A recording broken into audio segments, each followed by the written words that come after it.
Okay. Let me explain something. I actually didn't know I was being recorded for the first half of that video there. That was what that you watched before this, because this is part 2.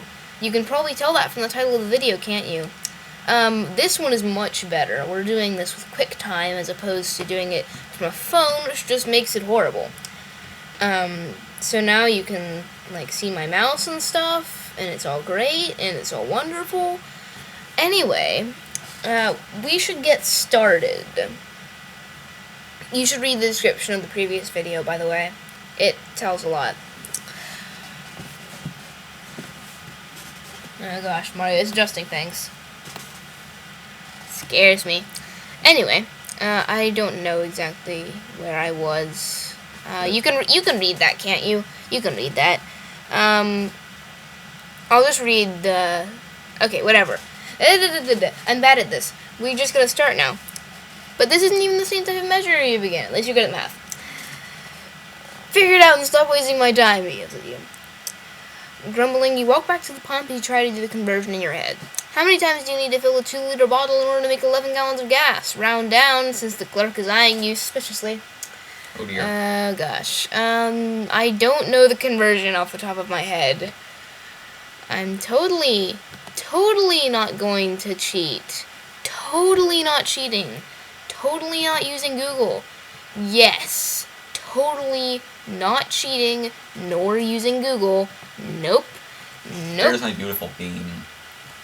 Hush. I'm not using Google, remember? Okay. I'm not cheating. Not cheating. Got it? Not cheating. Pretend it didn't happen. Make it work. Make it work. There you go. Not cheating. Remember? Not cheating. Alright, so okay, just remember the bottle is 2 liters and you need to round down. So I need to round down? Yeah. I need to round down. 21, I think? Incorrect. I did bad. I did bad. Guys, I did bad. Oh, it's telling you the conversion. It's telling me the conversion. Conversion? It's telling me the conversion. I should have done this before. Maybe you should try 20. Maybe I should try 20, indeed. Yeah. Correct. You hurriedly fill the tank with the right amount of gas. As you drive away, you swear that you can still feel Crook's eyes on you. A few minutes later, you arrive at the checkpoint. The guard asks a few pro forma question about where you are going and when you will be back. You tell her you're headed for a town a few hours away, true-ish, and you should be back in 2 days, lie. She nods and writes down the information before waving you through the gate. A sigh of relief escapes from your lips as you pass through the gate into the world beyond your safe zone. The next town is roughly an hour away, and you should be able to stop there and refuel. As you reach for the radio, you curse loudly as you remember that you left all your CDs behind. You really didn't need to bring those. Come on. You start scanning the local stations again and hope that this isn't a sign of bad things to come, even if it's just hours of boredom and bad music. You set the cruise control to 60 miles per hour and lean back in your seat. And I have water now, so... Water. 50 minutes later, you pull into a new town. It quickly becomes apparent that this town is abandoned. You don't see any zombies at the moment, but the smashed windows, large biohazard signs, and what looks sickeningly like a partially eaten corpse get the point across pretty well. This really is getting grim. You step on the gas and quickly head on towards the next town. As you leave the abandoned town, you see that the road sign has been torn down. How far is it to the next town, you worldly think to yourself. After taking a deep breath, you remember the distance from your hometown to the next town is about 20 miles more than twice as far as it is from your hometown to the Your hometown to the next town is about 20 miles more then twice as far it is from your hometown. Alright, so let's think about this. First of all, we need to determine how the distance from a hometown to the abandoned town. So 60 miles per hour for 50 minutes. How many miles? 60 miles per hour for 50 minutes. Well, that means 60 miles per hour is easy because it just means it's 1 mile per minute. So that would be 50 miles. So it took 50 miles to get to there. 50, so 20 miles, about 20 miles more. So about miles 120 miles. How far is it from the abandoned town to the next town? So we need to subtract the 50 miles from the hometown to the abandoned town. So no, it's not talking about that though. It says from your hometown to the next town. Actually, it's from your hometown to the town you're trying to reach. Yeah. That's what I'm saying. It's about 20 miles more than it is from your hometown to the abandoned town. That is 120 miles. Yeah. But 1, 2, 0. See? If I'm incorrect, I'm gonna be angry, but... What? Alright, try 70. That was my suggestion. Oh! Duh! Actually, no, now it's wait. asking your hometown.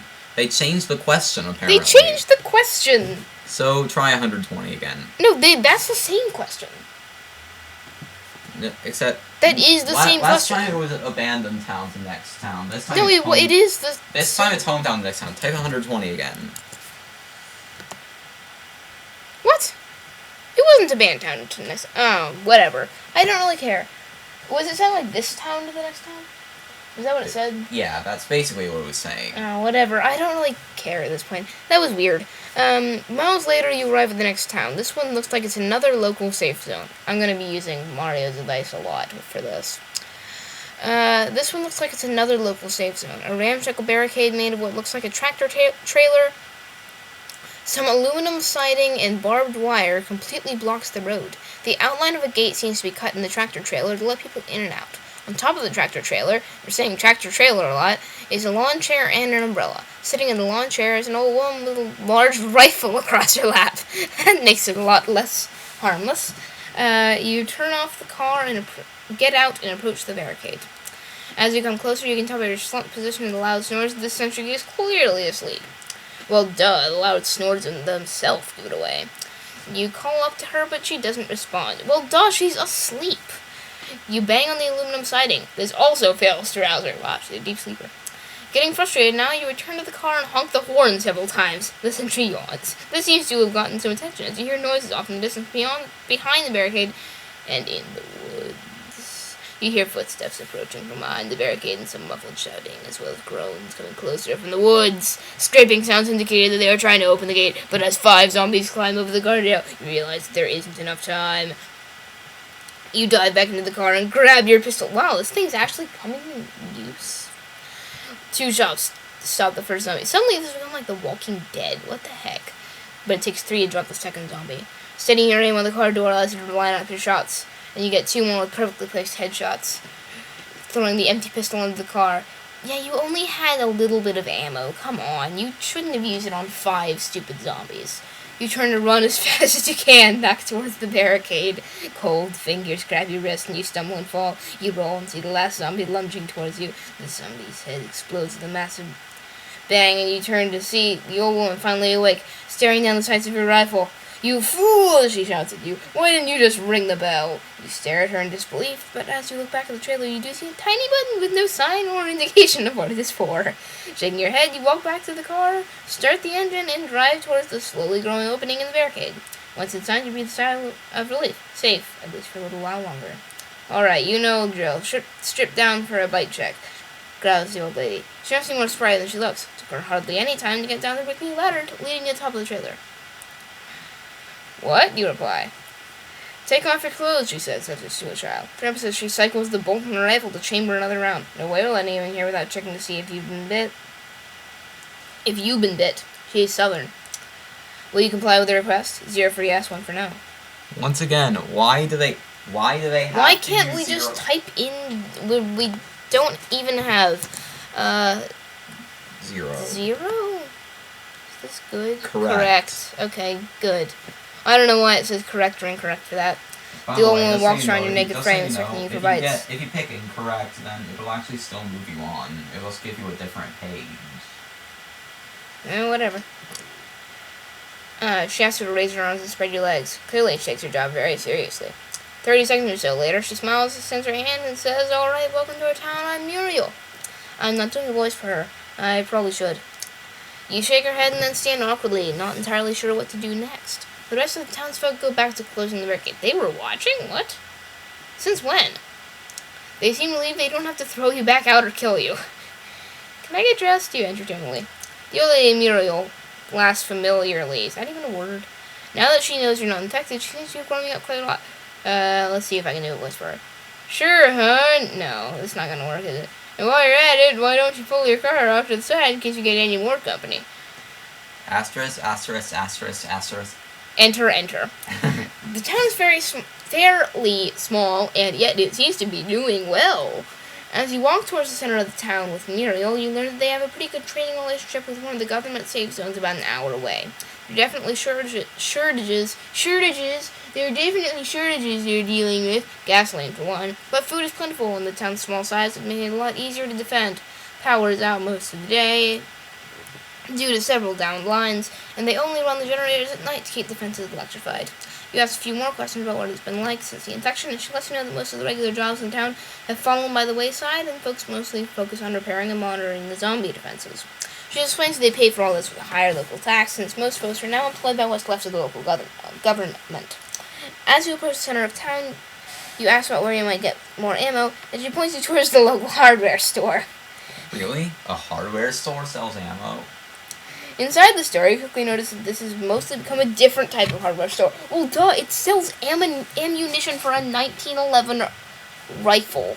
Pistol. Whatever. It's a pistol, not a rifle. They're two different things. The entire power tools section has been replaced with a dizzying array of rifles, shotguns, and handguns. Do we have any miniguns? Those would be really good right now. Can I help you? Asked the clerk. You turn to see a teenage girl behind the counter. Based on pictures on the wall behind her, you guess that her family owns the store. Yeah, you replied. Do you carry extra magazines? I only have one right now, and that almost cost me big out of the barricade. Oh, that was you causing all the noise? She laughs. Well, special orders are not an option at the moment, and we only have some of the more common magazines. Why are these called magazines? They're like things of ammo. Anyway, whatever. What type are you looking for? I've got a 1911. Is that common enough? You ask. I'd also like to get some ammo, you ask quickly. Yes, that's what we got, she says brightly. And you've got plenty of .45 ammo as well. Seems like this is your lucky day. She smiles helpfully at you. You think for a moment, and then say, okay, I'd like to get 2 spare magazines and 100 rounds. That should do the trick. Well, the mags are... Why are you getting magazines? I don't even know the terminology. Well, the mags are $28.95 a piece, and the boxes of 50 rounds are $20.49 each. We're recording. So, for the 2 magazines and 2 boxes of ammo, that'll be 1 sec. Since power is out, she's figuring out the total on paper by hand. You try to do the same, just to double check. How much do you owe the clerk for your purchases? For better practice, try the problem without a calculator like in the story. And remember that money has 2 decimal places. Actually, well, duh. Actually, screw bats. I have a calculator right here. We have a calculator, but whatever. Want to use it? No. I'm fine. Hold on. I can figure out the magazines really quick. The mags would be... not 58, but 57.90. I'm just typing this in for clarification. Yeah, 57.90. 57.90. So now... And the boxes of 50 rounds are $20.49 each. So that's more like $41, but minus 2. $40.98. So now $40.98 plus $40.98. So plus 97 is this will be 88. Brings that up to 8, and then add the 40. 40 makes it into 98. My math skills aren't that bad, are they? Alright, says the clerk, your total is 98.88. You relax a little, knowing that you have a $100 bill just in case they won't take your credit card. You almost miss it as the card continues. And with our 25% civil defense tax, that comes to 25%. You believe that's crazy? I've never heard of a tax that high. Wearily, the price, yes, 25%. It's high, but that's how we've been able to fund our offenses, the markups on the supplies during the shortages, and the government infection testing devices. I'm sorry, but this is non-negotiable. More worried now, since that $100 is all the cash you have, you quickly try to figure out the new total price. What is the new total of $98.88 after 25% tax? You just figure out a fourth of that and add it to it. Yeah. A fourth of that, 22 cents plus the other thing would be. Of 98 would be 250.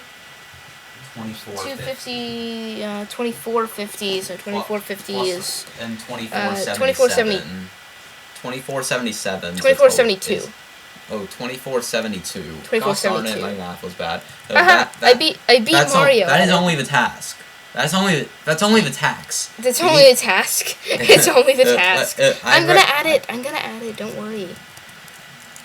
I'm adding it place by place because of the way that I do things.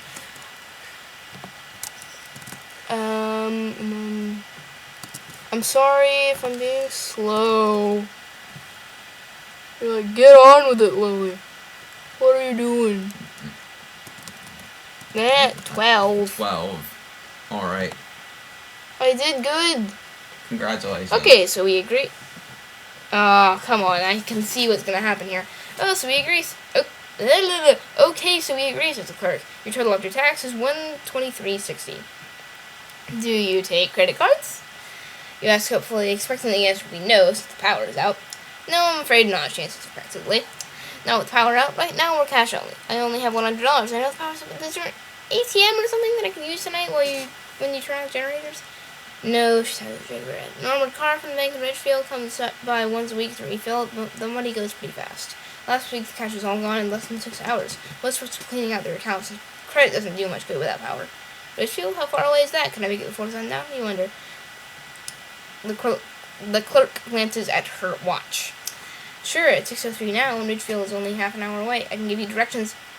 She begins before being interrupted by a loud crack of thunder. Startled, you both turn and look out the front window as the first raindrops begin to fall. Oh, well, maybe not now, says the shrug. Why not? You ask in exasperation. There's a river, well, a creek really, between here and Ridgefield, but the bridge is old and pretty low. If you get rainfall that's more than an inch per hour, the creek fills up and overflows the bridge, he explained. How can you tell? Do you have a rain gauge? Yes, looking out of the various windows of the store. I think so, but, I think my mom just moved it. She's been doing a lot of rearranging lately, she says with an all-apologetic smile. Mom! She goes towards the back. What? Harry, tiny voice sounds back. Where's the rain gauge? The clerk shouts. Up on the roof. Call comes back. Why? This is ridiculous. Clerk mutters, and she grabs your arm and hustles you back to the store. As your eyes adjust to the dim light, well, it is ridiculous. You have to do all this math. You see a middle-aged woman poring over an old paper ledger. No Excel with the power. Oh, makes sense. Why are you any? What? This is not an old lady. It's a middle-aged woman. Why all the yelling, Anna? The mother asks without looking up. Our customer, Anna says with emphasis, and the mother turns to would like to go to the bank in Ridgefield, but obviously not. If the rain is too heavy, can we get to the rain gauge? Sure, the ladder's outside. I don't know, I'm sounding really airy with this. Take a paw, Joe, says to you. Tosses a cheap yellow piece of plastic at you. Water. Just like the water level. You quickly put it on and step out the back door to the ladder. Anna watches you from her dry vantage point in the doorway. You make it to the top of the ladder and see the rain gauge nearby. The water level is already up to the 1/8 of an inch mark. What time is it now? You call out to Anna. 6:10. What's the gauge day? She calls back. You don't answer. I'm trying to figure out the rate of change in your head. How many inches of rain are falling per hour? Around the nearest 10th. Alright, so here's what's going on. The rain 1/8 of an inch of rain fell in 7 minutes. 1/8 of an inch in 7 minutes. And it takes that means a full about 8.5 times that, more precisely 8 4/7 times that amount of time to get to an hour. So 8 4/7 also needs to be multiplied by 1/8 of an inch of rain. So that makes, of course, 1, and then the 4/7 is 456, which can be made down to 29. No, 20. It's about one. The answer is about 1.1. About 1.1 then. Yeah. Okay. I need your help for this, or else I'll be here all day. And we should probably be ending the video pretty soon. Correct. Yay. Okay, so don't end it yet. Don't end it yet. Well, this has been Zombie Math Adventure Part 2. You can see that I'm not all that good at this. Hopefully my voice will be better next time we record. We have things to do now because we had someone come in the middle of the recording. As you can hear by Mario in the distance saying, "We're recording right now." But anyway, this has been Lily. And this has been Mario. And, see you next time. out.